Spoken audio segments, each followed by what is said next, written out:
Et c'est merveilleux dans la présence du Seigneur. Alléluia. Alléluia. Vous ferez mieux encore. Je sais, vous avez la force ce matin. Alléluia. Dans son palais, tout s'écrie. Encore mieux, dans son palais, tout s'écrie. Et dans son palais, tout s'écrie. Merci. Qu'il est merveilleux d'être dans la présence du Seigneur. Et ce matin, je sais, c'est de tout votre cœur quand vous chantez « Jésus prend ta place ». Il mérite de prendre sa place vraiment dans notre vie. Il n'y en a pas mieux que de donner la place au roi dans votre vie. Vous savez, lorsqu'il prend sa place dans notre vie, il s'occupe de vous. Parce qu'il ne laissera pas autre chose que sa gloire dans votre vie. Et je sais ce matin, Jéhovah a réservé quelque chose pour vous. Vous qui l'avez invité à prendre la place dans votre vie. Nous allons lire avant que nous nous asseyions. Nous avons des textes ce matin. Il y en aura d'autres, mais le deux textes que nous lirons et les autres seront ajoutés au fur et à mesure que j'avance dans le message de ce matin. 2 Timothée, nous l'avons lu les dimanches que j'avais introduit ce sujet. 2 Timothée chapitre 4, verset 7. J'ai lu la Bible dit, si vous l'avez, mettez-vous s'il vous plaît, je vous invite debout pour honorer la parole. Car il est dit, au commencement était la parole, elle était avec Dieu et les dieux. Quand vous vous mettez debout, ce n'est pas simplement pour la parole, mais vous honorez Dieu. Paul dira dans 2 Timothée chapitre 4 verset 7, « J'ai combattu le bon combat, j'ai achevé la course, j'ai gardé la foi. » Verset 8, « Désormais la couronne de justice m'est réservée. Le Seigneur, le juste juge, me la donnera dans ce jour-là, et non seulement à moi, mais encore à tous ceux qui auront à aimer son avènement. » Deuxième texte, et après vous allez vous mettre 1 Roi chapitre 19, verset 1 à 5. 1 Roi chapitre 19, verset 1 à 5. Je lis, Akab rapporta à Jézabel tout ce qu'avait fait Élie et comment il avait tué par épée tous les prophètes. Jézabel envoya un message à Élie pour lui dire que les dieux me traitent dans toute leur rigueur si demain, à 7 heures, je ne fais de ta vie ce que tu as fait de la vie de chacun d'eux.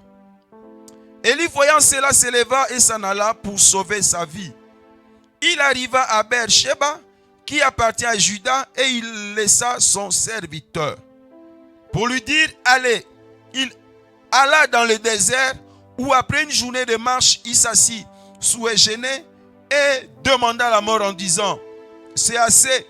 Maintenant l'Éternel, prends mon âme, car je ne suis pas meilleur que mes pères.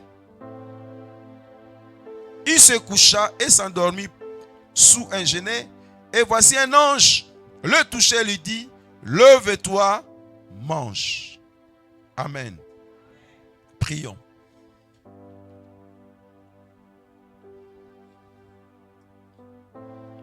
Créateur des cieux et de la terre, Maître de tous les esprits, toi qui as le trône au-dessus de tous les trônes, ce matin, nous venons encore vers toi pour te demander une seule chose, parle-nous.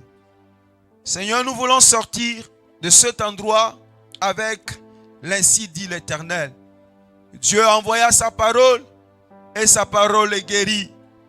Que ta parole fasse un travail, celui que tu veux faire dans nos vies. Seigneur, donne-nous l'intelligence de comprendre ce que tu veux nous dire. Donne-nous le cœur de saisir, le cœur de garder ce que tu veux nous donner. Que ce moment soit pour toi, rien que pour toi. Tout ce qui est de l'homme, tout ce qui est de l'ennemi, ne puisse avoir de l'espace en ce moment, au nom de Jésus. Saint-Esprit, élève Jésus au travers de ce moment de la prédication. Accomplis la volonté de Dieu au milieu de nous, telle que tu l'as prévu. Et que tout soit pour Jésus seul. Ceux présents dans cette salle, nous les recommandons à toi comme ceux qui sont en ligne. Saint-Esprit, connecte-nous à Jésus. Saint-Esprit, branche-nous à lui. Car la Bible dit,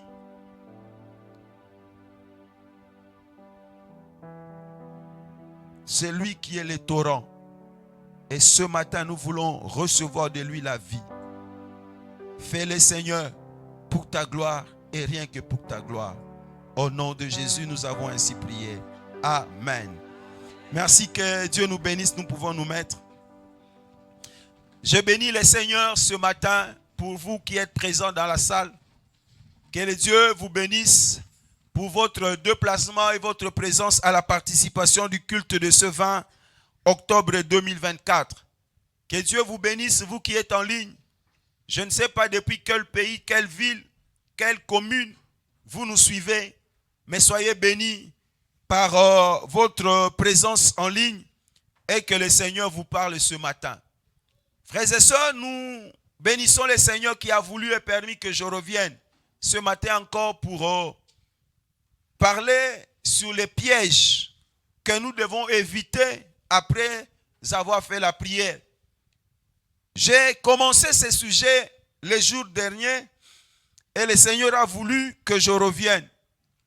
Je pense que Dieu a permis que ce soit moi qui revienne sur ça, sinon les autres serviteurs pouvaient aussi exploiter ce sujet. Le pasteur a permis que ce matin je vienne, que Dieu bénisse pour avoir permis que je sois encore parmi l'orateur de ce matin. Nous avons parlé les dimanches de 3 pièges. Sur les 10, il y en a même plus. Parce que le vendredi de la semaine dernière, lorsque j'ai intervenu, j'ai parlé de quelque chose que lorsque j'ai cité, je n'avais pas épinglé. J'ai parlé le vendredi que j'ai intervenu en parlant de manquer de faire ce que Dieu vous dit. Et j'avais pris l'exemple des enfants d'Israël. Pour les autres points, vous pouvez, si vous ne le savez pas, nous avons notre page YouTube. C'est facile, vous pouvez écrire Christ revient Lille. Et quand vous ferez Christ revient Lille, vous verrez, ma soeur, si vous pouvez projeter notre image là des globes. Vous allez voir un globe, Christ revient Lille, vous allez trouver notre page. Toutes les prédications sont là, vous pouvez les suivre. Si vous aimez entrer par Facebook, même chose, Christ revient Lille, vous allez trouver. Nous avons la page Facebook et nous avons les comptes Facebook Christ revient Lille. Vous pouvez trouver toutes nos prédications. Si vous êtes sur Instagram, aussi sur Instagram, nous sommes Christ revient Lille. Si vous êtes sur TikTok, vas-y sur TikTok, Christ revient Lille. Nous allons prier le Seigneur. Nous allons commencer aussi à passer sur WhatsApp, directement sur WhatsApp. Amen. Bon, je sais que si vous connaissez un peu mieux, si vous avez de la maîtrise sur le média, comment fonctionne, vous savez tirer les photos. Nous avons besoin d'un photographe, un bon photographe, parce que nous avons l'appareil, mais nous n'avons pas un bon photographe. Nous tous là, nous nous débrouillons. Que le Seigneur bénisse toutes les personnes qui travaillent dans les médias. Tous nous sommes là, nous sommes des novices, mais nous faisons que l'œuvre de Dieu soit faite. Que Dieu bénisse ma soeur Jemaïma, ma soeur Pascaline, ma soeur Merline, mon frère Kerk qui nous suit en ligne et toutes les personnes qui sont là. Il se bat, mon frère Daniel, tout le temps il est là debout. Et moi je les tente des fois, c'est pas facile de rester debout à notre âge. Vous qui êtes jeunes, vous pouvez encore travailler, vous êtes les bienvenus au niveau de l'équipe de médias. Venez me contacter. Nous n'avons pas que vous soyez professionnels. Nous avons besoin que vous soyez disponibles. Si vous êtes disponible, alors vous êtes les bienvenus dans notre équipe. Amen. Nous avons beaucoup de choses que nous voulons faire. Excusez-moi, je ne vais pas entrer dans la prédication. Nous avons beaucoup de choses que nous voulons faire. C'est les personnes qui nous manquent. Si vous êtes disponible, venez me voir. Après, vous pouvez travailler selon que le Seigneur permet. Donc je disais, si vous entrez dans le page, vous allez voir le dimanche, le vendredi, quand je parlais des pièges, j'ai parlé d'un piège que les enfants d'Israël avaient négligé. Et j'avais intitulé le message de ce jour-là, élimine les épines et les aiguillons. Parce que Dieu avait dit au peuple d'Israël, vous allez entrer dans le pays qui coule le lait et le miel, mais vous avez un devoir, c'est celui de chasser ce peuple-là. Si vous ne les chassez pas, ils seront les épines et les aiguillons. Les épines où? Pas sous vos pieds, mais les épines sur vos yeux. Ça veut dire, ils vont vous empêcher de voir la gloire. Ils vont vous empêcher de voir votre bonheur. Parce qu'ils seront des épines sur vos yeux. Et nous avons dit, dans votre vie, il faut éliminer tout ce qui peut vous empêcher de voir la gloire de Dieu. Il faut éliminer tout ce qui peut vous empêcher de jouir de ce que Dieu vous donne. Parce qu'après la prière, lorsque nous prions, parce que c'est cela qu'il est question, Dieu nous exauce, Dieu nous répond. Il place devant nous. Comme lorsque Abraham est parti pour sacrifier Isaac. Qu'est-ce que la Bible dit? Lorsque Dieu lui dit, ne tue pas Isaac, il dit, lève les yeux, regarde. Il fallait que Abraham voie la bête qui était là. Sinon, il allait dire, je ne le trouve pas. Je ne veux pas sortir d'ici sans sacrifice. Non, c'est Isaac que je dois tuer. La solution est là, mais il faut voir. Mais lorsque nous voulons voir, peut y avoir des choses qui nous empêchent. La Bible dit, les dieux de ce monde les a aveuglés pour qu'ils ne voient pas la gloire. Donc on peut être dans la présence de Dieu avec des solutions à nos côtés, mais nous ne le voyons pas. Alors Dieu a dit, si vous ne chassez pas les enfants que vous trouvez, ils seront des épines. Ils vont vous empêcher de voir. Pas simplement. Il dit, ils seront aussi des aiguillons. Les aiguillons, j'ai expliqué, c'est un bâton. Ces bâtons-là, on les taille dans un bout pour qu'ils soient pointus et on l'utilisait pour piquer l'animal afin que l'animal marche. Lorsque l'animal veut traîner, le berger, il pique l'animal. Ça veut dire que l'animal n'est pas à l'aise. Il ne marche pas à l'aise. Il ne vit pas à l'aise. Il est tout le temps piqué par l'aiguillon. Et Dieu dit, ils seront aussi les aiguillons à vos côtés. Ça veut dire, ils vous empêcheront d'être à l'aise. Ils vous empêcheront d'être en paix. Il y a des choses dans nos vies, si nous les laissons, bien que nous sommes bénis, nous ne serons pas en paix. Alors Dieu dit, ce n'est pas à moi, mais c'est à vous de les enlever. Écoute, évite ce piège-là dans ta vie.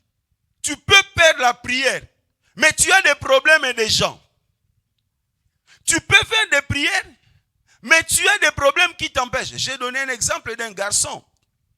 Il était dans un pays, là où il travaillait, il a volé. Il a pris l'argent. Pour faire son voyage, il est parti. Là où il est parti, il n'est jamais heureux.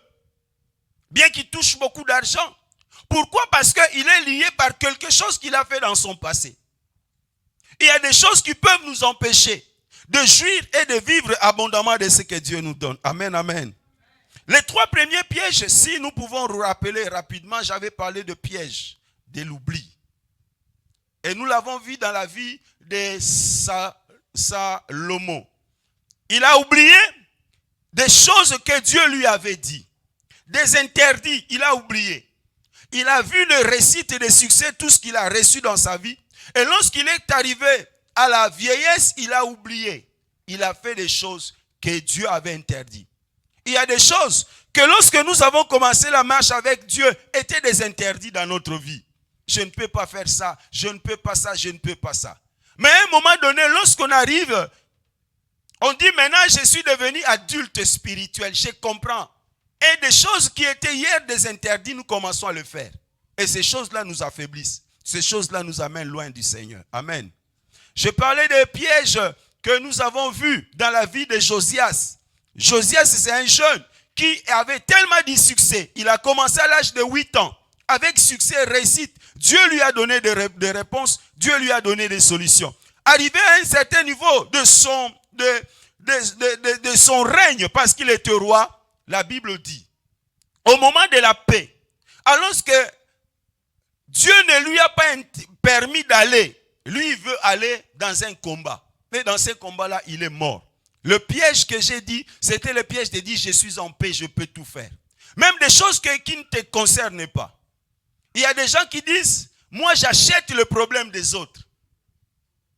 Moi, je ne laisse pas le problème me laisser. Il veut mettre son nez, il veut mettre sa bouche partout. Il y a des combats, tu entres, qui n'étaient pas ton combat. Mais parce que tu te sens tellement rassuré, tu te sens tellement puissant, tu te sens tellement fort, alors tous les problèmes, tu dois intervenir. Parce que tu montres pour montrer que moi je suis là, moi j'existe. Et c'est ce qui a amené Josias à être tué pour un problème qui ne le concernait pas. Nous entrons souvent, la bénédiction de Dieu nous rend tellement, qui ne devrait pas être le cas, nous rend tellement orgueilleux, nous rend tellement têtus, nous rend tellement osés, nous voulons tout faire pour montrer aux gens que moi j'ai les derniers mots. Et Josias était tué. Écoutez frères et sœurs, c'est vrai la Bible dit la bénédiction de Dieu enrichit et ne fait suivre d'aucun chagrin. Ça ne devrait être ainsi. Mais souvent, c'est comme si lorsque Dieu nous bénit, le problème commence. Le problème commence parce que nous gérons mal la bénédiction lorsqu'elle vient dans notre vie. Et nous l'avons vu. Cette bénédiction qui est venue dans la vie d'Ézéchias qui a amené de l'orgueil. C'était le troisième piège, le piège de l'orgueil. Ézéchias, Dieu a agi. Dieu a répondu. Dieu a donné la victoire à Ézéchias. Mais Ézéchias, lorsqu'il fallait parler de ce que Dieu a fait, Ézéchias a commencé à montrer tout ce que lui, il est devenu. Un roi de Babylone a envoyé des gens auprès de lui pour qu'il sache comment Ézéchias est sorti de sa maladie. Comment Ézéchias a vaincu le roi qui voulait le combattre. Parce qu'il voulait savoir de l'expérience d'Ézéchias. Au lieu de l'expérience, au lieu qu'Ézéchias glorifie Dieu en parlant de tout ce que Dieu a fait, qu'est-ce qu'Ézéchias a fait? Il a commencé à montrer tout ce que lui il a. Des grandes maisons, des châteaux, des domaines qu'il avait, des armes, de l'or, de l'argent, tout ce qu'il a accumulé. Il n'a pas donné gloire à Dieu. Frères et sœurs, la bénédiction de Dieu ne devrait pas nous changer. Lorsque la bénédiction de Dieu te change, tu deviens arrogant. Parce que tu dis, personne ne nourrit personne ici en Europe. Même si j'ai faim, je ne viendrai pas chez toi. J'irai dans les associations. Je connais les associations. Écoute, tu es sur une pente. Et cette pente-là, c'est la pente de l'orgueil. Lorsque tu te sens que celui qui est plus âgé que toi, tu commences à l'appeler par ton nom. Parce que tu dis, on est en Europe. Avant, tu l'appelais tonton. Avant, tu l'appelais tantine. Aujourd'hui, tu l'appelles par son nom. Non pas parce que vous êtes familier, mais tu l'appelles par nom, par orgueil, pour lui montrer que tu ne dépends pas de lui, pour lui montrer qu'il ne vaut rien pour toi. Alors là, si tu es sur une pente, c'est la pente de l'orgueil. Amen. Il a été rejeté. Laisse-moi parler aujourd'hui du quatrième piège, celui de se concentrer sur soi, au lieu de se concentrer sur Dieu. Écoutez, le texte que nous venons de lire, c'est le texte de ce grand prophète Élie. Élie, il est parmi les hommes de Dieu qui ont été enlevés. Dans la Bible, nous avons deux personnes qui ont été enlevées. Et parmi les deux personnes, il y a Élie. Tu pourras me dire, il y a trois, si nous comptons Jésus. Mais je parle des hommes. Jésus, il est homme, mais je ne le mets pas dans les catégories d'Élie et d'Enoch. La première personne qui a été enlevée, c'est Enoch. La deuxième personne, c'est Élie. Élie est parmi les personnes qui est apparu dans la transfiguration de Jésus. Parce que dans la montagne, il y avait Jésus, il y a Moïse et Élie. Élie, c'est quelqu'un qui a vécu de grandes choses dans sa vie. Son histoire n'est pas comme l'histoire de tous les humains, de tous les comètes du mortel. Cet homme Élie, c'est un homme puissant. Lorsque la Bible parle même, il dit que celui qui viendra, il viendra avec l'esprit d'Élie. C'est un homme puissant, c'est un homme de référence. Et cet homme, dans l'histoire, là où nous avons lu, dans le chapitre 19e, il vient de connaître une grande victoire sur le prophète de Baal. Il vient de vivre une grande victoire dans sa vie. Les prophètes de Baal sont tués. Sont tués pourquoi? Parce que le peuple a vu que c'est Élie qui a le vrai Dieu. Les prophètes de Baal, ils étaient incapables d'invoquer que leur Dieu fasse descendre le feu. Alors que leur Dieu de Baal, il est connu comme le Dieu feu. Incapable.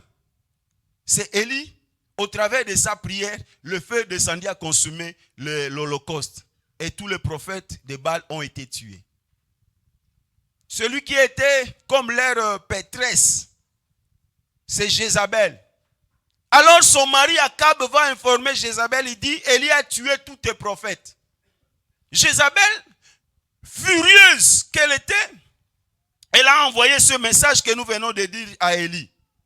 Il dit, Élie, ce que tu as fait aux prophètes, moi aussi je te le ferai. Ce que tu as fait vivre aux autres, moi aussi je te le ferai vivre.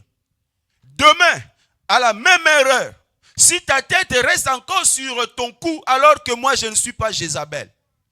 La Bible nous dit, Élie voyant cela au verset 3, s'éleva, s'en alla pour sauver sa vie. Il s'en alla pour sauver sa vie. Frères et sœurs, est-ce que vous vous rappelez de ce que la Bible nous dit dans Luc chapitre 9 verset 24? Celui qui cherchera à sauver sa vie, la perdra. Mais celui qui la perdra à cause de moi, la sauvera. Élie a voulu sauver sa vie parce que menacé par une femme. Il fuit. Il se voit, moi Élie, je ne veux pas mourir. Moi Élie, je ne veux pas me laisser.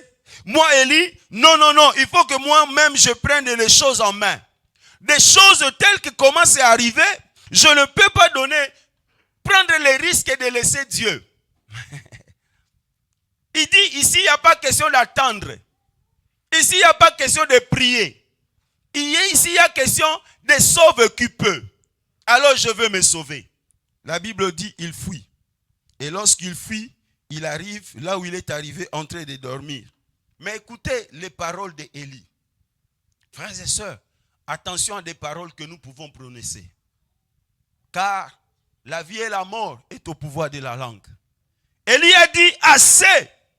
Maintenant l'Éternel, prends mon âme. Car je ne suis pas meilleur que mes pères. J'en ai assez, je suis fatigué. Peut-être c'est ce que tu te dis. J'ai beaucoup entendu. Cette promesse n'arrive pas. J'ai beaucoup entendu. Tout ce que l'Éternel a dit dans des jeûnes et prières, je ne le vois pas. J'ai passé 10 jours. Je ne l'ai pas encore vu. J'en ai assez d'attendre. Maintenant, je vais prendre les choses en marche. Maintenant, c'est moi-même qui dois agir. C'est moi-même, je dois faire. D'ailleurs. Attention à des paroles, frères et sœurs. Par ta bouche, tu peux te condamner. Et par ta bouche, un jour, tu peux regretter. Souvent, lorsque nous prononçons des paroles, nous les oublions. Ah non, c'était sous le fait de la colère. Moi, j'ai étudié en psychologie, on nous a dit une chose. Dans l'homme, il y a la partie qu'on appelle conscience et la partie qu'on appelle subconscience. La différence, plutôt, les deux parties sont séparées par ce que nous appelons la maîtrise. La conscience et la subconscience, c'est comme ce sont des eaux, les eaux de même lac, mais séparées par ce que nous appelons la maîtrise de soi. Il arrive que ce qui est dans la subconscience monte jusqu'à la conscience. Mais ce qui fait qu'il ne monte pas, c'est le contrôle, c'est la maîtrise de soi. À un moment donné, l'homme perd la maîtrise de soi. Lorsqu'il boit, la personne boit, elle n'arrive plus à se contrôler. Tout ce qui était dans son subconscience monte. Et il commence à dire des choses. Vous allez dire, mais est-ce que cette personne a un problème avec moi? Oui, il a un problème avec toi. Mais que ce problème, lorsqu'il est conscient, n'arrivait pas à le faire voir. Parce qu'il s'est contrôlé. Mais parce qu'il a perdu le contrôle par le fait de la boisson, par le fait de l'alcool, tout ce qui est dans son subconscient monte. Alléluia. Attention. Qu'est-ce qui est dans ton cœur? Élie, assurément, il a vu tous les risques qu'il a connus, tous les risques. C'est Élie, il arrive à un moment donné, il regarde sa vie, il observe sa vie, il observe les choses et dit non. Il faut que je prenne les choses en main. Il faut que moi-même je réagisse. Je ne peux pas laisser à Dieu. Frères et sœurs, il n'y a pas mieux que de laisser Dieu diriger et conduire les choses dans votre vie. Parce que souvent nous pensons avoir la solution, mais c'est la mauvaise solution. Des fois nous pensons contrôler les choses, mais les choses nous échappent. Des fois nous pensons avoir toutes les solutions, mais elles ne sont pas solutions. Lorsque l'homme se concentre sur lui, c'est ce qu'Élie a fait. Il s'est concentré sur lui. Il s'est regardé. Il dit, je suis en danger. Il a mis ses yeux sur lui. Il dit, Jézabel est puissante. Elle est la reine. Jézabel est l'armée. Jézabel a ceci ou cela. Moi, Élie, qu'est-ce que j'ai? Je suis seul. D'ailleurs, c'est ce qu'il dira à Dieu. Je suis resté moi seul. Ils ont tué tous tes prophètes. Élie se regarde de lui. Il a enlevé ses yeux de Dieu. Parce que lorsque Élie a prié pour que le feu tombe du ciel, il n'avait pas les yeux sur lui. Il avait les yeux sur Dieu. Il savait que c'est Dieu qui ferait descendre le feu du ciel. Lorsque Élie a arrêté la pluie, il n'avait pas les yeux sur lui. Il avait les yeux sur Dieu. Il savait que c'est Dieu qui allait arrêter la pluie. Tout ce qui s'est passé comme un miracle dans la vie d'Élie, ce n'était pas avec sa force. Ce n'était pas avec sa puissance, mais c'était avec la puissance de Dieu. Amen. Mais lorsqu'il vient devant Jézabel, au lieu d'avoir les yeux sur Dieu, il enlève les yeux sur Dieu, il met ses yeux sur lui, il se concentre sur lui. Lorsque nous enlevons les yeux sur Dieu, nous perdons. Vous vous rappelez de l'histoire de Pierre? Pierre, il est dans la barque avec les disciples. Ils avancent, ils voient Jésus. Il dit, ça c'est Jésus. Il dit, si c'est toi Seigneur, alors ordonne que je vienne vers toi. Jésus lui dit, viens. Il sort de la barque. Il commence à marcher. Il marche sur les eaux comme Jésus.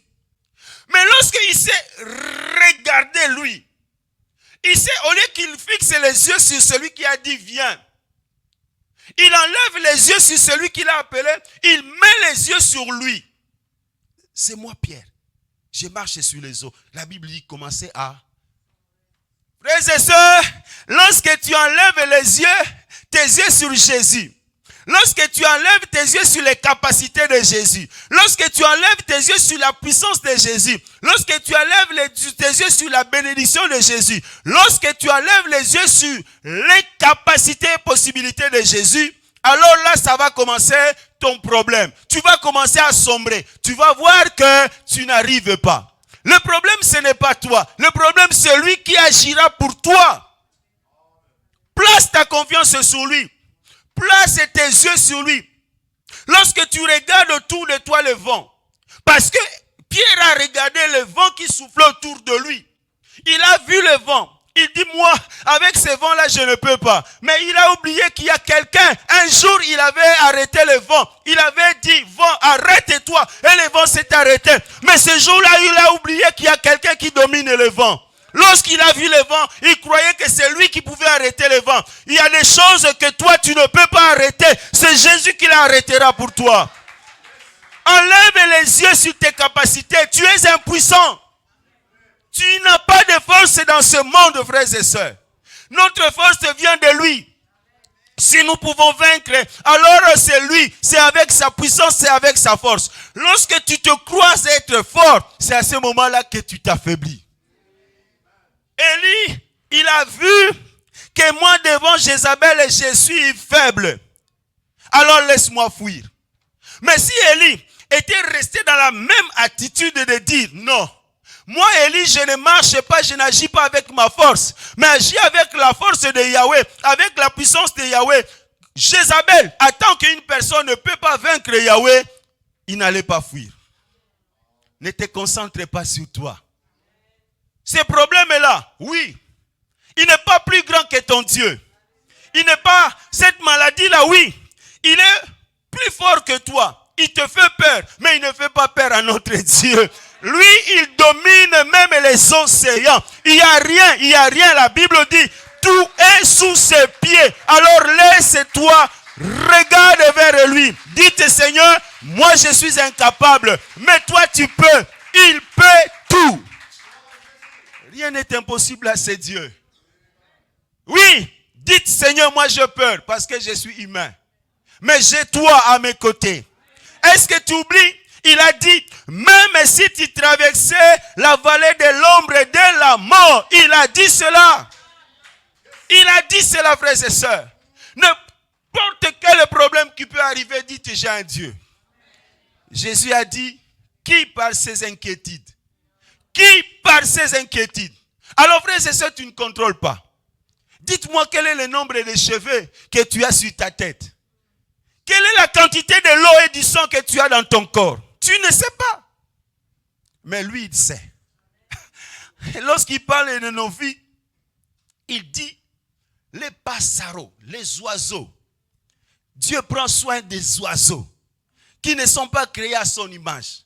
Et à plus forte raison, vous qui êtes créés à l'image, à la ressemblance de Dieu. S'il prend soin des oiseaux, alors vous, il vous oubliera. Frères et sœurs, enlève seulement les yeux sur toi. Enlève les yeux sur tes capacités. Enlève tes yeux sur tes possibilités. Place tes yeux. Concentre-toi sur lui. Concentre-toi sur Dieu. Alors tu vivras sa puissance. Tu vivras sa main. Amen. Élie a fui. Peut-être tu fuis, tu recules. Parce que tu as les yeux sur toi. Quelle leçon je peux tirer sur l'histoire d'Élie? La première, je viens de le dire. Il a considéré la valeur de sa vie par rapport à l'œuvre de Dieu. Il a trouvé que non, sa vie valait plus que l'œuvre de Dieu. Il pouvait abandonner l'œuvre de Dieu pour sauver sa vie. Est-ce que nous ne faisons pas comme Élie? Il nous arrive d'abandonner l'œuvre de Dieu pour notre vie. Frère, ici c'est le problème de vivre. En Europe, si tu ne travailles pas, tu ne manges pas. Je dis la même chose, oui. La Bible dit, celui qui ne travaille pas ne mange pas non plus. Mais nous ne pouvons pas sacrifier Dieu pour nous.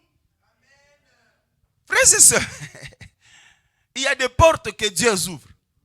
Et les portes que toi tu peux ouvrir par tes connaissances, par ta force, ne seront pas comparables. Tu peux te battre. Tu peux. D'ailleurs, là même lui, Dieu dit, il dit, pourquoi le Fils des hommes s'ouvrirait-il ainsi alors qu'il donne le pain à son temps, à son peuple? Frère, c'est normal que tu travailles. C'est normal. Et l'Église encourage. Parce que nous avons besoin de vos dîmes et de vos offrandes. Si vous ne travaillez pas, vous n'amènerez pas les dîmes. Mais que le travail ne remplace pas Dieu. Qu'il ne remplace pas Dieu. Il y a de ceux qui accumulent. Comme j'ai entendu, il y a un ami, un cousin, à mon beau-frère. Il est venu un jour nous visiter à la maison. Il nous donnait son horaire du travail, on a eu pitié de lui. Il dit, lorsque je quitte le premier boulot, au lieu que je rentre à la maison, je vais dans ma voiture qui est au parking, je dors pour attendre le deuxième boulot. Je dors dans la voiture lorsqu'il est 14 h. Donc j'ai tout dans ma voiture. Alors j'y vais au deuxième boulot, que je vais aller jusque... Lorsque je termine le deuxième boulot, directement je vais au troisième boulot. Je dis, ouais. Tout cela pourquoi? Tu les laisseras sur la terre. Tu les laisseras. Frères et sœurs, ne remplace pas Dieu. Tu seras perdant. La deuxième leçon que je trouve, c'est que Élie, il fuit Jézabel. Il ne demande même pas à Dieu de le sauver devant Jézabel. Élie ne parle même pas de Jézabel à Dieu. Il a un problème qui l'effraie. Il a un problème qui le dérange. Il a un problème qui le laisse mal à l'aise. Mais Élie ne prend même pas le temps de prier pour ses problèmes. Il croit qu'en se sauvant, il va être sauvé. Tu as des problèmes, tu as des situations qui te dérangent, qui te laissent mal à l'aise, qui ne te fait pas dormir. Mais tu n'arrives jamais à prier pour ces problèmes. Et comment veux-tu t'en sortir. Il y a des problèmes, mais prions. C'est ce que la Bible nous conseille. J'ai dit vendredi passé, si nous connaissions la puissance de la prière, si nous connaissions les bénéfices que nous pouvons tirer lorsque nous entrons dans une prière d'intimité et de conscience avec Dieu, alors, frères et sœurs, nous ne négligerons pas la prière. Un pasteur a dit, lorsque nous serons au ciel et que nous découvririons tous les bénéfices que nous aurons tirés des moments passés dans la présence de Dieu, nous regretterons. Frères et sœurs, il y a rien, et il n'y a rien que la prière ne résout pas. Élie n'a pas pris le temps de prier. Frère, est-ce que vous prenez le temps de prier? Est-ce que vous prenez le temps de vous battre? Si cette personne, il travaille dans 3 endroits différents, parce qu'il dit j'ai de la charge. Généralement, c'est ce que nous disons. Hein. Ah, j'ai un crédit, hein. J'ai pris un crédit, là, il faut que je paye, mon frère.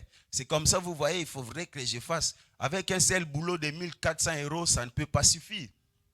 Donc, au moins, quand je vais faire encore, comment on dit, Kishiki, là. Likelemba, c'est en français. Non, on a des... Hein? Restourne, voilà. Quand je vais prendre 1400, là je prends 1200, là je prends, et quand je vais enlever, parce que nous mettons avec ristourne de, regarde toi-même, hein. Tu as cherché le problème à faire un ristourne de 2000 par mois. Parce que j'ai dit non, mais même frères et sœurs, même si tu vas acheter la maison, j'ai dit à mon épouse, je commence à penser que notre maison là en Angola, je vais donner ça au pasteur. J'ai dit, je vais donner ça au pasteur. Parce que quand on est venu, on a laissé mon pasteur de l'Angola qui habite là. Je dis, je commence à changer des idées. C'est comme je vais l'offrir cette maison-là. Mais j'ai souffert pour avoir cette maison-là. Est-ce que je suis encore là? Est-ce que je rentrerai là un jour vivre là? Je ne pense pas. Avec l'âge qui avance. Non, je ne mourrai pas aujourd'hui. J'ai parlé avec ma fille, elle m'a dit, papa, la reine Elisabeth, tu sais que la reine Elisabeth a laissé un testament qu'on va ouvrir ça seulement après 60 ans ou 80. 80, c'est ça?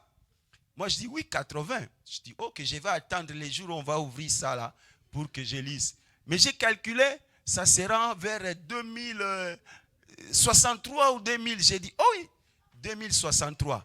Avec l'âge d'aujourd'hui, j'ai dit, non, je serai là, je vais quand même voir. Amen, amen.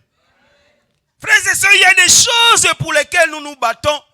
C'est vrai, nous en avons besoin parce que nous avons besoin ici sur la terre. Mais ça ne vaut pas la peine de tant de sacrifices. Ça ne vaut pas la peine. Prie. Il y a des choses pour lesquelles nous devons être sérieux dans la prière. Ce problème qui te dérange, comme tu es sérieux pour chercher l'argent, sois aussi sérieux pour prier. Le meilleur des solutions et des réponses, nous les avons dans la prière. Troisième leçon que je trouve, c'est ce que j'ai dit. Élie s'est concentré sur lui-même au lieu de se concentrer pour Dieu. Mais qu'est-ce qui a provoqué cela dans la vie d'Élie? 2 choses. La fatigue et la faiblesse. Il a laissé la place à la fatigue. Il a beaucoup donné. Il a beaucoup travaillé. Regarde, il commence avec l'histoire de la pluie. Il a pris le temps qu'il a pris dans la présence de Dieu pour que la pluie revienne. Il quitte là-bas. Il vient commencer l'histoire de l'autel. Ça prend le temps que ça prend pour que le feu descende. Parce qu'on a dit toute la journée, du matin à midi, c'était d'abord le tour des prophètes de Baal. Il a pris tout ce temps-là, toute cette énergie-là. Parce que la Bible nous dit même, il fouillait Akab, parce qu'Akab aussi cherchait à les tuer. Il a 2 pensées. Il a 2 pensées, il a 2 pensées. Lorsqu'il a tout dépensé, il s'est dit non, il faut que je me fatigue, il faut que je me repose. Il faut que je me repose. Lorsqu'il cherche le repos, non, le problème ne lui laisse pas tranquille. Il faut qu'il puisse continuer. La fatigue. Et la fatigue a combiné avec la faiblesse à amener ce problème. Quel est le conseil que je peux nous donner pour quand nous sommes fatigués? Quand nous sommes fatigués, il ne faut pas relâcher. C'est le contraire qu'on puisse dire. Peut-être vous vous attendez que je dise il faut se reposer. Mais vous connaissez le problème du repos. J'en ai parlé. C'est un piège. C'est le piège dans lequel est tombé David. C'est le piège dans lequel est tombé David. David, il a remporté des victoires. Il a remporté des victoires. Il a remporté les victoires. David s'est dit, j'ai tellement combattu. J'ai tellement gagné. Maintenant, je dois me reposer. Mais il est parti se reposer où? Dans son palais. Il est parti se reposer dans son palais. Et la Bible dit pendant qu'il se reposait dans son palais, au lieu qu'il se repose vraiment dans son palais, il dit je vais donner un tour, je vais regarder un peu ce qui se passe à côté. C'est là où il va voir Bathsheba. Il a vaincu Goliath, il a vaincu les Philistins, il a vaincu. Il ne s'était pas préparé pour vaincre le péché. Parce que il voulait se reposer. Frères et sœurs, fais-le comme Jacques. Vous savez où Jacques se reposait? Je vous pose la question, vous savez où Jacques s'est reposé? Ah oui. Ah oui, maman Irène est là. Jacques se reposait sur la poitrine de Jésus. C'est là où il était là. C'est là où il se reposait. Frères et sœurs, nous ne pouvons pas, dans notre vie, vouloir avoir le repos loin de la face du Seigneur. Lorsque tu te dis, je me repose, ce jour, la prière, frère, je vais attendre seulement mois de janvier, parce que je suis fatigué. Vraiment, le temps du boulot, le temps de saisir cela. Tu ne sais pas qu'est-ce que l'ennemi avait gardé dans un coin là contre toi. L'ennemi est malin. Il avait gardé pour David Bathsheba dans un coin. Et lui ne le savait pas. Ce que l'ennemi prévoit, ce que l'ennemi prépare contre toi et contre moi, nous ne le savons pas.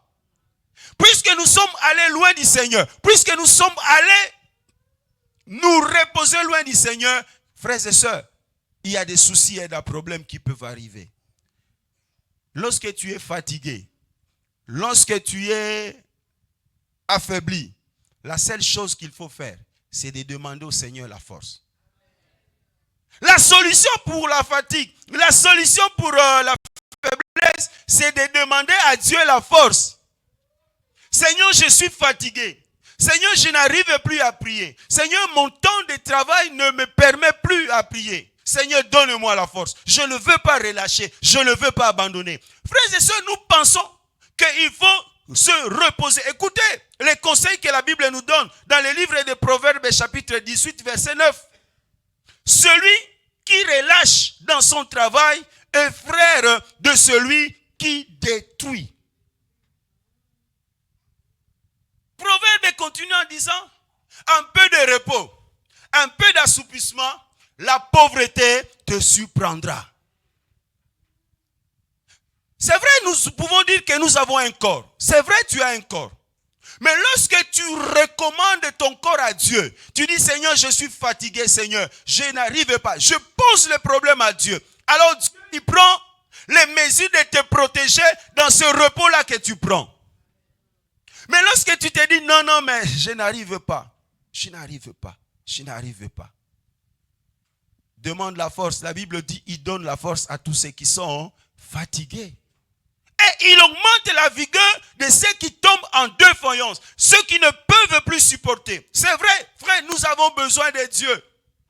J'ai dit, le jour passé, le problème de tout ce monde se résume à une chose.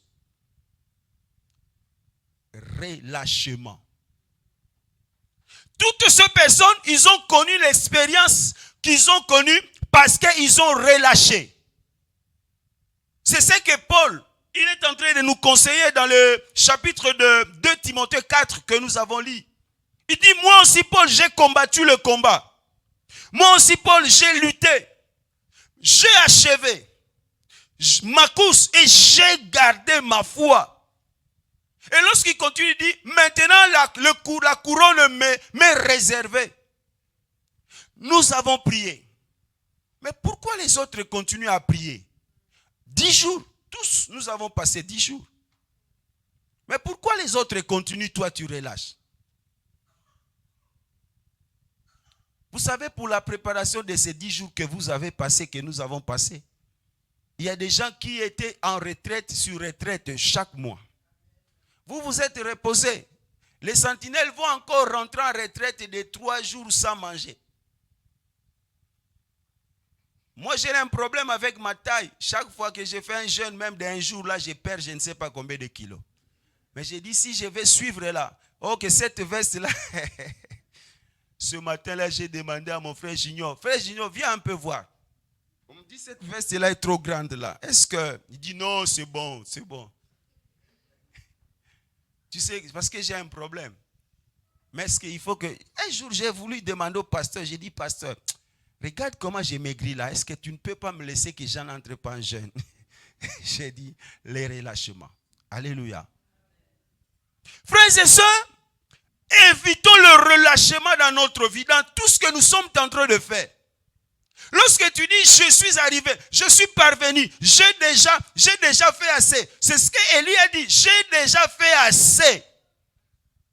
Lorsque tu dis que j'ai déjà beaucoup prié, j'ai déjà beaucoup demandé, j'ai déjà beaucoup gêné, ce qui va suivre après, c'est que je me repose, que je relâche, que je temporise. À ce moment-là que le diable dit, il a perdu sa vigilance, il a perdu son attention, alors que je viens pour l'attaquer. Amen, amen. Laisse-moi parler du troisième piège, le piège de l'idolâtrie.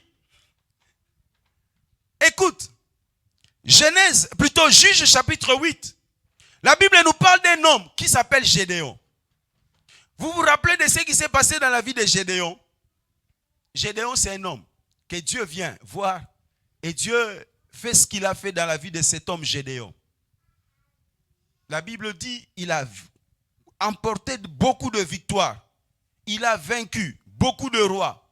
Mais qu'est-ce qui s'est passé dans la vie de Gédéon? Lisons, Juge chapitre 8. Juge chapitre 8. Comme je vous avais dit, il y a des versets que je ne donnerai que ici. Juge chapitre 8. Gédéon, écoute, je lis un peu plus en haut pour que vous compreniez. Gédéon leur dit, verset 24. J'ai une demande à vous faire. Il dit ça à tout son peuple. Donnez-moi chacun les anneaux que vous avez eus pour butin. Parce qu'ils venaient de vaincre plusieurs rois. Donc ils ont pris le butin, les choses de ces ennemis-là. Les ennemis avaient des anneaux d'or, car ils étaient ismaélites. Ils dirent, ça c'est le peuple qui dit, nous les donnerons volontiers. Et ils étendirent un manteau sur lequel chacun jeta les anneaux de son butin. Verset 26. Le poids des anneaux d'or qui demanda Gédéon fut de 1700 cycles d'or, sans les croissants, les pendants d'oreilles et les vêtements de pourpre que portait le roi de Madian, sans les colliers qui étaient au cou de leurs chameaux. Verset 27. Gédéon en fit un éphod et il le plaça dans sa ville à Orphra, où il devint l'objet de prostitution de tout Israël. Et il fut un piège pour Gédéon et pour sa maison. Béni. Il a reçu la victoire. La Bible dit, il a même pris le butin de son peuple, les résultats de ces combats. Comme pour toi, pour moi, les résultats de la prière. Nous avons le résultat de la prière. Qu'est-ce que nous en faisons après? La Bible dit, Gédéon, il pense avoir une bonne idée. Il dit au peuple, donnez-moi tout ce qui est l'or. On lui donne de l'or. Qu'est-ce qu'il en fait? il fait les phobes. Tu sais, les phobes, c'est quoi? Les phobes, c'est un tablier que portaient les souverains sacrificateurs lorsqu'ils entraient dans la présence de Dieu. C'était un habit. Pour ceux qui cuisinent, vous mettez un tablier pour que vous ne vous salissez pas. Alors, il a fait les phobes avec de l'or qu'il a reçu. Il prend cette phobe-là, il va placer dans sa ville. Et la Bible dit, tout le peuple a commencé à se prostituer. Ça veut dire, à commencer à adorer, à commencer à se prosterner devant cette phobe-là. Pour eux, ils voyaient que c'était la présence de Dieu. Parce que cette phobe-là était dans l'ordonnance divine, était représentée les choses qui étaient les choses du tabernacle. Pour eux, ils disent, nous allons commencer à adorer. Ça va être notre lieu de contact avec Dieu. La Bible dit que c'était un piège. Il a reçu la bénédiction, mais il a voulu faire ce que Dieu ne lui a pas dit de faire. Écoutez-moi, ça c'est le piège de l'idolâtrie. Nous recevons une bénédiction de Dieu. Nous recevons tout ce que Dieu nous donne. Mais attention, quel usage en ferons-nous? C'est cela la question. Nous voulons que Dieu nous bénisse. Nous voulons que Dieu fasse. Nous voulons que Dieu nous ouvre les portes. Nous voulons que Dieu ceci ou cela. Posons-nous la question, avec quelle intention? Avec quelle idée? Est-ce que tu sais qu'est-ce que tu vas en faire? Pour Gédéon, il a pensé, il dit, écoute, ça c'est un habit de service. Un habit de service. Mais où étaient les sacrificateurs? L'habit est là. Mais où est les sacrificateurs? Il y a des choses que nous pouvons mettre en place. Mais lorsque son propriétaire n'est pas là, alors ça pose problème. Je veux mieux m'expliquer. Je veux mettre quelque chose en place dans l'idée que c'est pour Dieu. Mais si la chose que je mets en place, son propriétaire n'est pas là, ça veut dire Dieu n'est pas là, alors la chose n'a pas sa valeur. Parce que le phobe avait sa valeur seulement quand la personne qui devrait porter ça, les sacrificateurs, était là. Et ils n'étaient pas dans l'époque de la sacrificature. Ils n'avaient pas besoin. Ils n'avaient pas besoin de le faire. Frères et sœurs, tu veux dire, tu sais, nous, souvent, nous avons des motifs, comment je dis, des motifs, des choses que nous imaginons pour essayer de nous satisfaire, non pas nous satisfaire, nous essayer de trouver une paix. Je vais bien m'expliquer, je prends un exemple. On dit, nous avons jeûne et prière. Ok? Jeûne et prière. Nous allons tous jeûner. Tu dis, bon, ok. Frère, moi je vais jeûner avec vous à la maison. Ok? Pourquoi? Parce que moi je n'arrive vraiment pas à dormir. Moi je n'arrive pas à dormir par terre. Tu veux te satisfaire moralement. Que moralement que tu sois quand même dit, je l'ai quand même fait. Nous allons donner la dîme. Alors que la dîme c'est 1/10. Tu regardes 1/10, tu dis 1/10 de 10 000, c'est 1 000 euros. J'ai dit, bon, ok, je vais quand même donner 300.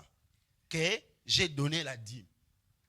C'est pour chercher une satisfaction morale. Tu as cherché une satisfaction morale, mais tu as commis un péché. Gédéon, il a commis un péché parce qu'il a fait quelque chose qu'il ne devrait pas faire. Il a conduit, et lui et le peuple. Frères et sœurs, la bénédiction de Dieu, lorsqu'elle vient, faisons attention. Qu'est-ce que nous allons en faire? Les gens ont fait mauvais usage de la bénédiction de Dieu.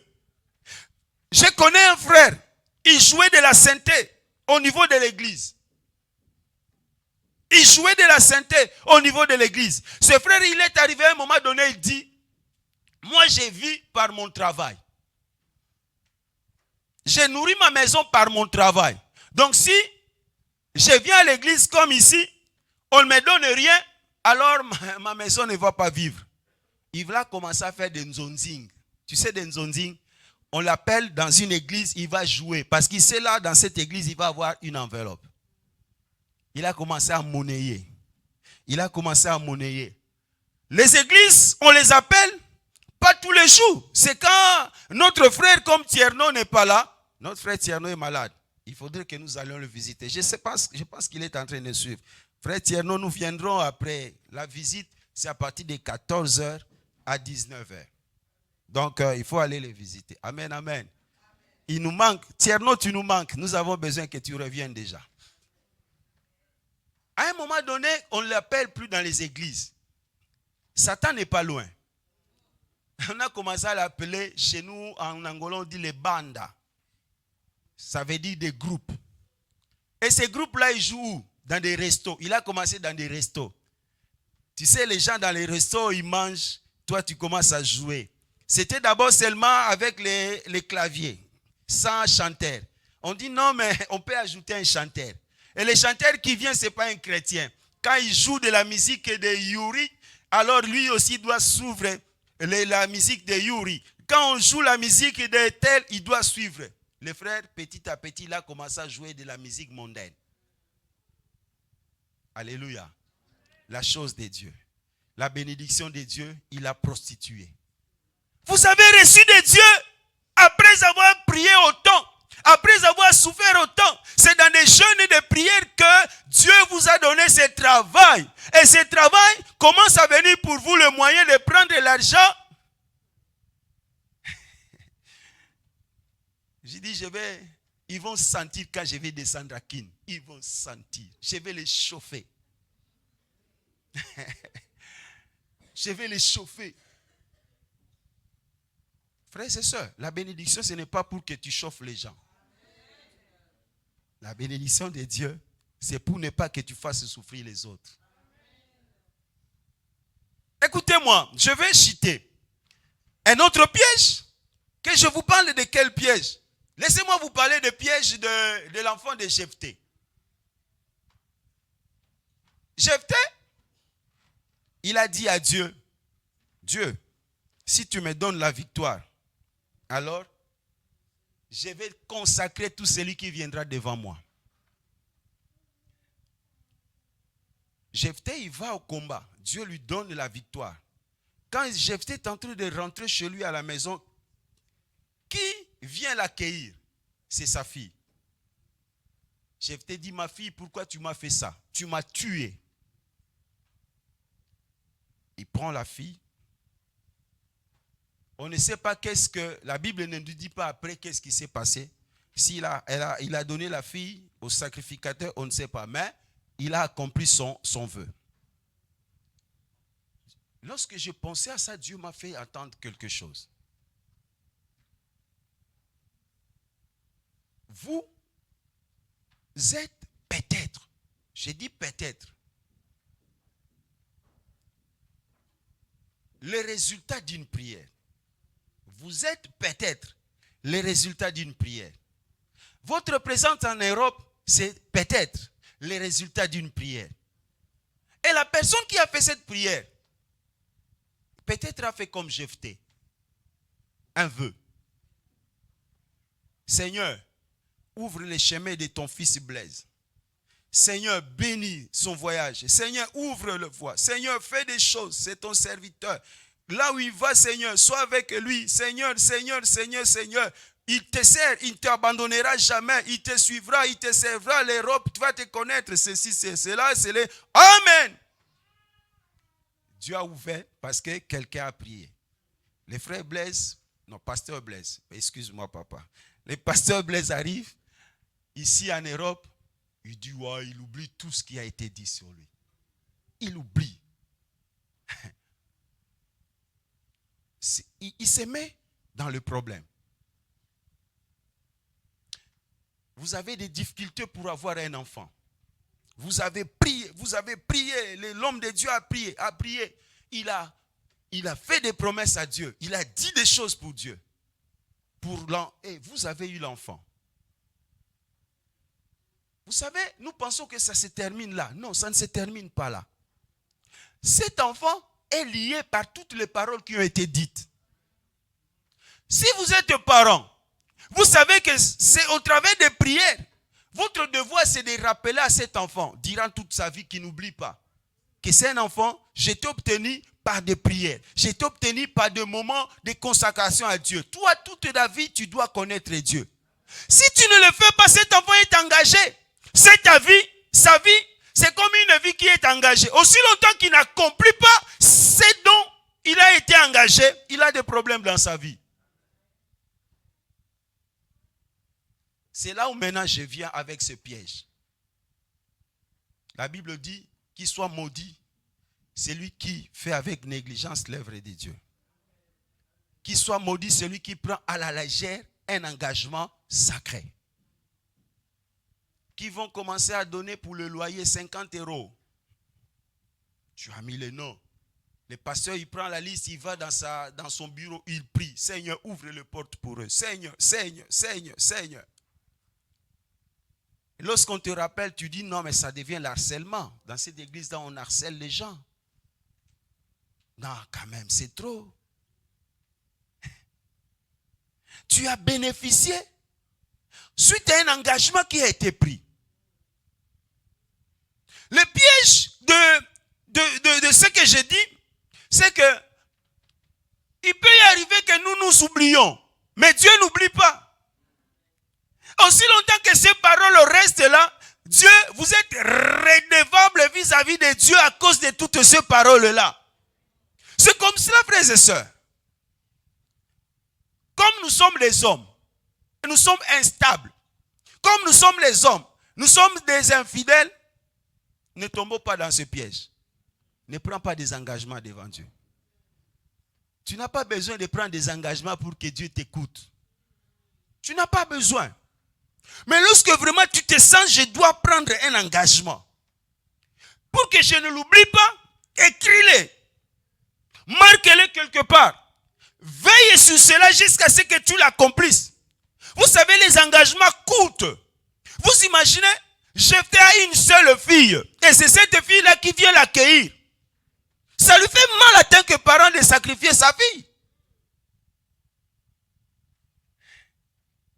Aucun sacrifice n'a été facile. Si dans ta vie, tu n'as pas la notion de sacrifice, si dans ta vie, tu ne veux pas considérer les sacrifices, alors ne prends pas des engagements. Parce que tout sacrifice coûte. Mais des fois, des sacrifices, des engagements est important. Parce que nous avons vu dans la Bible des gens qui ont pris des engagements.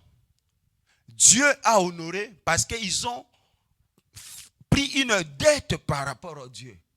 Ils ont une dette auprès de Dieu. Mais cette dette-là doit être honorée. Alors, quels sont les pièges que toi et moi devons nous éviter? Dans quel piège tu te trouves? Il nous arrive, oui, il nous arrive de le faire et de le regretter après. Mais laisse-moi te rappeler que par rapport à cela, et Dieu dit, écoute, ce que j'ai contre toi, c'est que tu as abandonné ton premier amour. Souviens-toi d'où tu es tombé. Repens-toi et pratique tes premières œuvres. Nous devons nous souvenir, nous devons penser, nous devons savoir, frères et sœurs, que nous pouvons parler, oui, de tous ces pièges. C'est vrai, je n'ai pas abordé tout le piège. Je n'ai pas parlé des pièges de Myriam ou de Marie. Je n'ai pas parlé des pièges d'Abraham. Il y en a plusieurs. Ce ne sont pas que les 10, il y en a beaucoup. Mais écoutez-moi, lorsque nous passons notre temps devant la présence de Dieu, Dieu nous répond, Dieu nous exauce. Comme il nous exauce, comme il nous répond, nous devons faire attention à nous-mêmes. Considérer et savoir qu'est-ce qui peut m'arriver ou qu'est-ce qui m'arrive après avoir bénéficié de cela. Qu'est-ce que je ne dois pas relâcher, qu'est-ce que je ne dois pas faire. Sinon, ça amènerait des problèmes dans notre vie. Ça amènerait des soucis dans notre vie. Dieu, il nous donne, écoute-moi. Je termine par là, écoute-moi.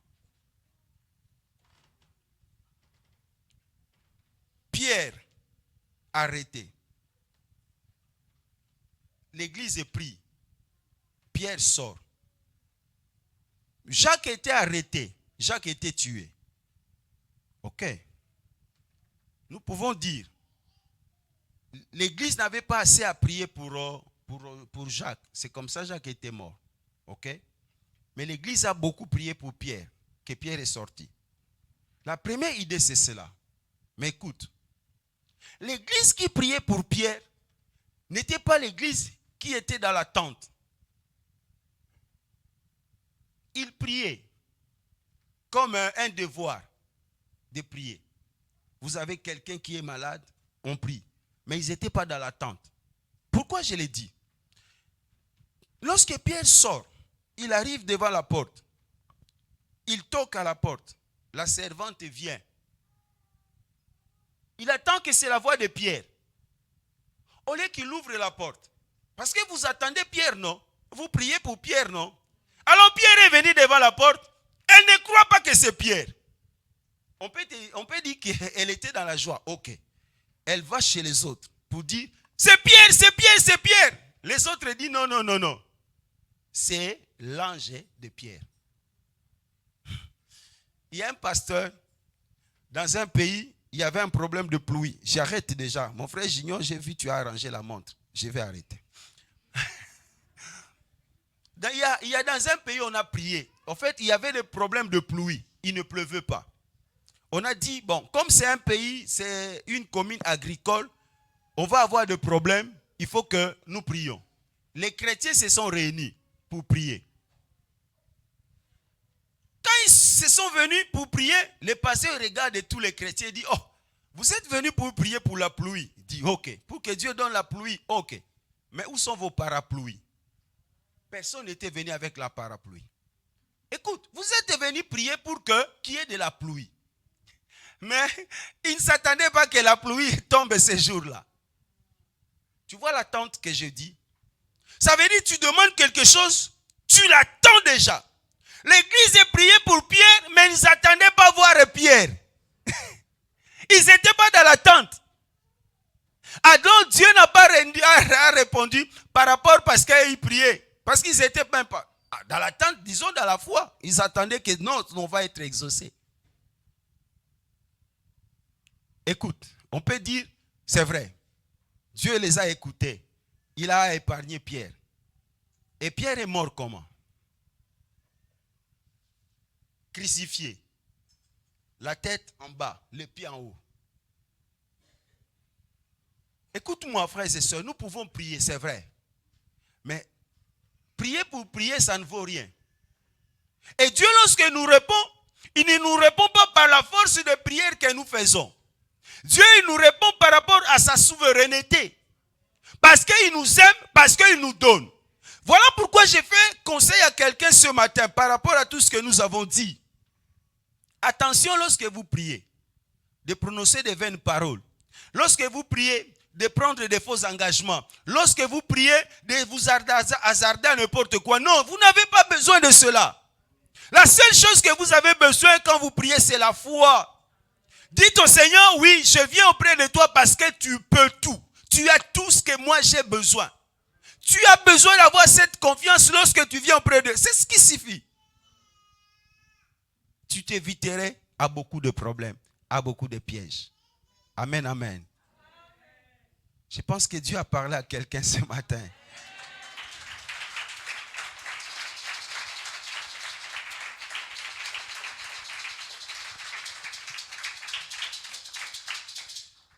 L'orgueil, nous en avons parlé, l'oubli. Est-ce que tu n'es pas dans ça? Tu n'as pas oublié, frères et sœurs.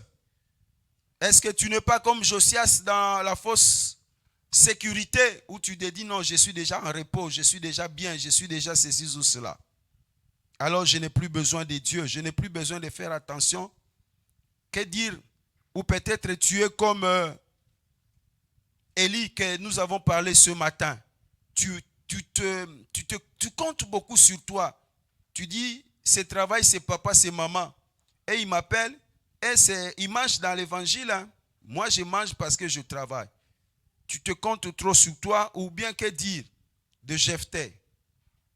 tu es celui qui prend des choses seulement pour que ça passe, pour que Dieu me réponde. Lorsque Dieu te répond, tu oublies tout ce que tu étais. Tu oublies tout le temps que tu passais dans la prière. Tu oublies tout l'amour que tu manifestais pour Dieu. Reviens, la Bible nous dit. J'aimerais que nous disions un mot au Seigneur. Si nous pouvons fermer nos yeux pendant ces quelques minutes. Commence d'abord à dire merci à Dieu pour la parole de ce matin. Commence à dire merci à Dieu. Il veut te rappeler parce qu'il va te donner ce que tu as demandé. Ou peut-être déjà tu as eu ce que tu as demandé pendant ces 10 jours. Le dimanche passé, le pasteur Lévi nous a dit ici, nous sommes dans la saison de portes ouvertes. Lorsque les choses vont commencer à arriver, ne dis pas que c'est par ma force. Ne dis pas que c'est par la force de mes prières. Ne dis pas tout cela. Mais dis c'est Dieu. Et il veut que tu te concentres sur lui. Que tu places toute ton attention. Que tu places toute ton attention sur lui. Concentre-toi sur Dieu. Ou bien frère, tu es dans le relâchement. Comme tu es venu aujourd'hui là, il faut t'attendre le mois de janvier de 2025. Ce n'est pas à cela que Dieu t'a appelé. J'aimerais avant toute chose que tu dises merci à Dieu. Qui t'a exhorté, qui t'a parlé, qui t'a prêché, qui t'a encouragé, qui t'a avisé, qui t'a ce matin attiré ton attention sur quelque chose. Dites d'abord merci à Dieu. Au nom de Jésus, prions tous à remercier le Seigneur pour la parole de ce matin. Prions tous au nom de Jésus. Alléluia. Seigneur, merci. Tu veux nous encourager à être sérieux lorsque nous venons à toi. Tu veux nous encourager, Seigneur, à ne pas commettre les erreurs comme nos frères et sœurs dont nous avons parlé ce matin. Nous ne voulons pas, Seigneur, non plus commettre les mêmes erreurs qu'eux. Ce matin, tu veux que nous soyons plus prudents lorsque nous prenons des engagements, lorsque nous venons dans la prière. Tu veux, Seigneur, que nous puissions non pas nous concentrer sur nous, mais que nous puissions épuiser notre force en toi. Ce matin, Seigneur, tu as voulu encore nous rappeler, Seigneur, de toutes ces choses. Merci. Ton nom soit béni, Jéhovah. C'est toi qui veux nous voir à côté de toi. Comme Paul, continuer à combattre le bon combat, à garder la foi et à marcher et à avancer avec toi, Seigneur. Jésus, merci.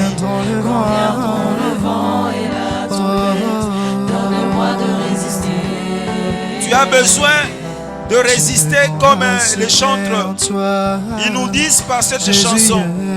Tu as besoin de résister devant les tentations, devant cet esprit de relâchement, d'abandon, devant cet esprit d'oubli, devant cet esprit de la recherche de la vaine gloire. Tu en as besoin, frères et sœurs.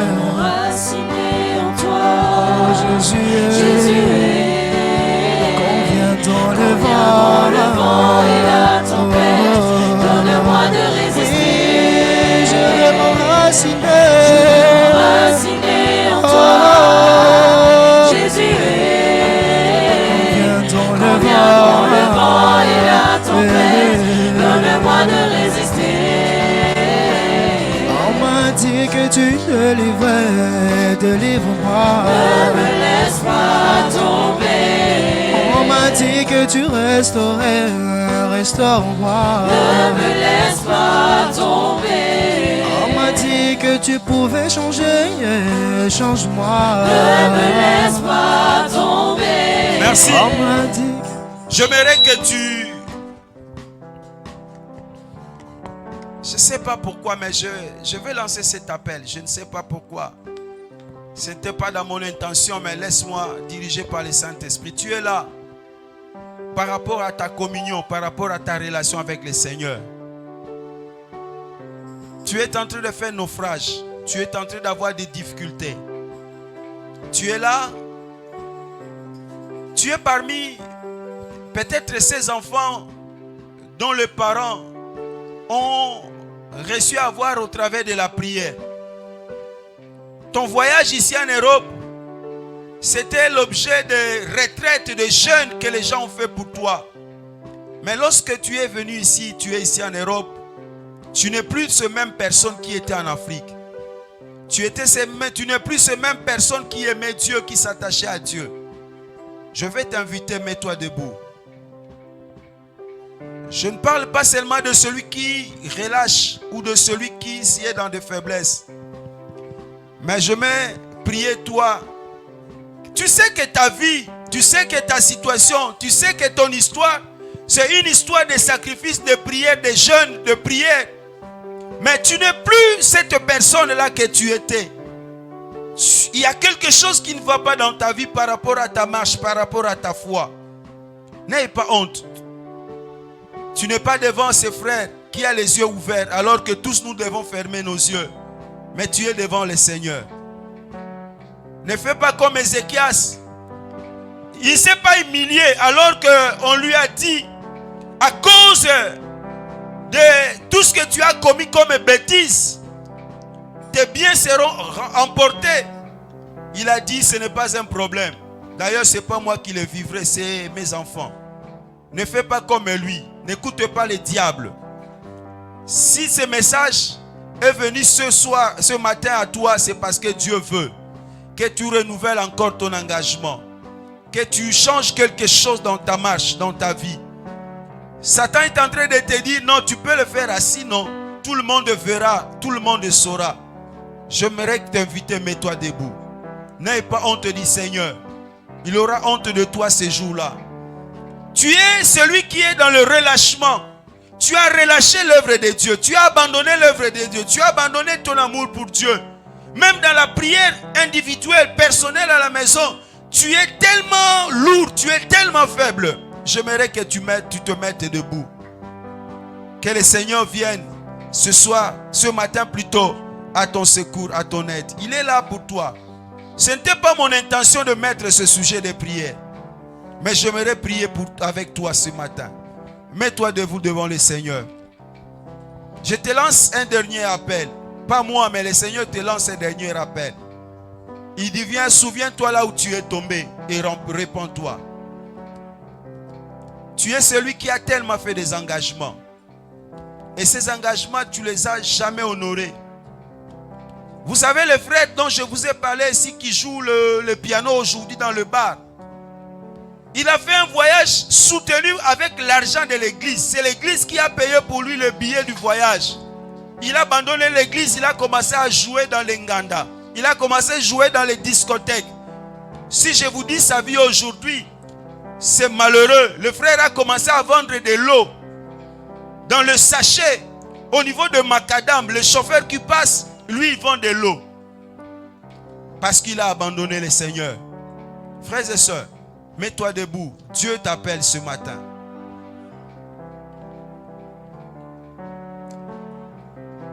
Alors, prie avec moi, toi qui es debout. Si tu es assis, cette prière n'est pas pour toi. Cette prière est pour la personne qui est debout. Prie avec moi. Seigneur Jésus, je suis revenu à toi. Car tu connais ma situation. Seigneur, la première des choses, je te demande pardon. De ce que je suis devenu et de ce que j'ai fait. Seigneur, pardonne. Je le prie et je te demande au nom de Jésus. Changer toute situation. Attends, les chantres, attends. Laisse-moi prier avec mes frères. Dis Jésus, je me donne encore ce matin. Je fais ce que je fais. J'ai agi comme j'ai agi. Mais ton amour ce matin m'appelle à toi. Et je viens, Seigneur. Parce que j'ai besoin de toi. Je ne m'en sortirai pas seul. Mais j'ai besoin de toi. Pardonne-moi pour tout ce que j'ai fait et à tout ce que je me suis donné. Comme un enfant prodigue. Je reviens à toi et je me donne encore à toi. Tiens-moi par la main, Jésus. Conduis-moi. Dirige-moi. Je me réengage à te suivre et à te servir. Mais pas avec ma force, mais avec ta force et avec ta grâce. Je parviendrai au nom de Jésus. Laisse-moi prier, laisse-moi prier. Seigneur éternel, au nom de Jésus, ces personnes debout, je te les donne. Je ne peux rien si ce n'est que par ta grâce. Seigneur, je prie que tu relèves. Je prie que tu soutiennes. Je prie que tu diriges. Je prie que tu orientes. Au nom de Jésus, moi je les donne à toi parce que je sais la force vient de toi.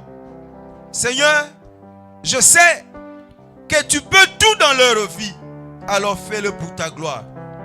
Donne la force, relève, conduis, dirige encore pour ta gloire.